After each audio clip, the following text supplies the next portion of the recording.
Hey everyone, how's it going? Decimus here with an updated build video for my Sniper's template bow build. The build plays pretty much like before, meaning it's focused on high burst damage from the Asylum Sniper combo. I've got this combo explained on another video on my channel, which I'd recommend checking out if you're new to the build. This build isn't a tank build, so in order to get the high damage of this build we have to build quite squishy and focus more on avoiding damage than tanking it. And this is possible thanks to stealth and high mobility. So without further ado, let's get started. There's been a few changes since the last version of the build. 5 pieces of marksman is still there. That set is just too amazing on a bow build to ever get replaced. It gets us a ridiculous amount of sustain without really compromising the damage at all. And the other set I use is 5 pieces of hawkeye, which similar to marksman helps a lot with sustain without really compromising the damage. Asylum bow is still the centerpiece of this build and provides most of the burst damage for this build. And we are still using Master's bow on off-bar for better sustained damage against tankier targets and access to ballista, which can really melt people with all the bow damage we have.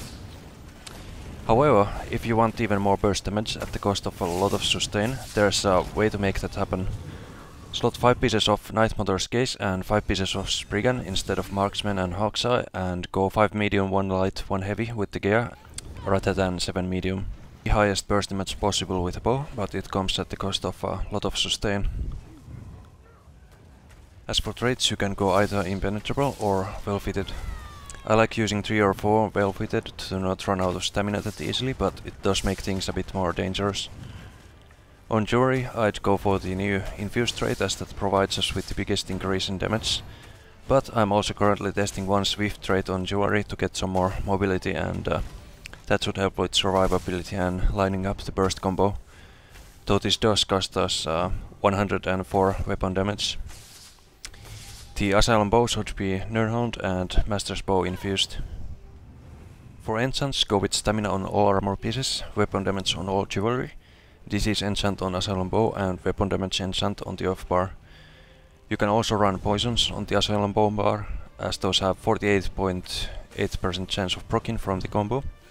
If you do go for poison, I'd recommend getting these, as they can apply minor vulnerability to parts of our burst and or the follow-up, and it also procs 2.3 seconds of minor defile, which means that it usually affects the first heal after the opponent CC breaks.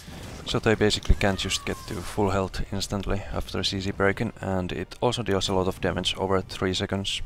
As food we're using the new gold specific food, and as potions I'd recommend using the weapon damage, weapon crit and stamina ones. It's really important to use the weapon damage potions, as those are the source of major brutality for this build. As Mundus, go for warrior in order to maximize the damage output and get a bit bigger heals with vigor. Okay, moving on to skills. There have been quite a few changes here as well, compared to previous versions of the build. Relentless Focus is the same as before, activates hemorrhage, provides us with more stamina sustain and damage when cast, and also works as a ranged burst ability after 5 light attacks. Channeled Acceleration. This skill gives us minor force for 36 seconds, which increases the burst damage by quite a bit.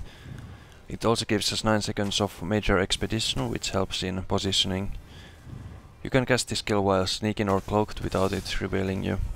And just by being on the bar, it also every 10 seconds passively gets you a bit of resistance against burst by granting you a 2.5k damage shield when you block. Shadowy Disguise.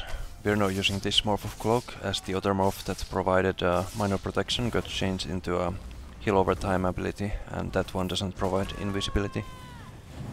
Bombard, mainly on the bar to activate the Asylum combo. But the skill is actually really amazing now that it was made undodgeable in the Summerset update. Very often you should be able to get kills on dodge rollers just by hitting Bombard on them over and over again as they helplessly try to dodge roll or cloak the damage. This has had a huge impact on the gameplay of this build. The other morph is also an option if you want a bit more damage, but it also often gets you stuck in combat by putting a dot on everyone it hits. Lethal Arrow, or main damaging ability, deals some absolutely insane damage when comboed with Bombard, and puts major defile and poison status effect on the target, unless the target is Argonian or Bosmer, in which case they can't get poisoned. Going with the other morph is also an option since it doesn't get you stuck in combat with the dot. But I like Little Arrow more since the major defile often means that you can get the kill even if target doesn't die from the initial burst. As ultimate we have Flawless Dampbreaker in order to passively boost our burst even further. You can sometimes also use it to finish off targets if you find yourself in melee range with them. On the off bar we have Shuffle, gets rid of snares and helps you avoid hits, which is incredibly important for a build that wants to kite and avoid damage. Vigor, our main heal with this build. It's not fantastic, but it's the only option we have. Third slot is flexible. You can run for example Shadow Image here for more mobility, Leeching Strikes for more sustain, or Manifestation of Terror for some CC and area denial. On the fourth slot, Piercing Mug. This lets us deal a lot more damage to tanky targets, though you usually don't want to alert people of your presence. The main reason it's on the bar is in order to mark someone, cloaking or going into sneak, as those can seriously disrupt the burst combo. Someone going into sneak or cloak for example will make your snipe miss even if you reveal the target before the snipe lands, with Bombard for example.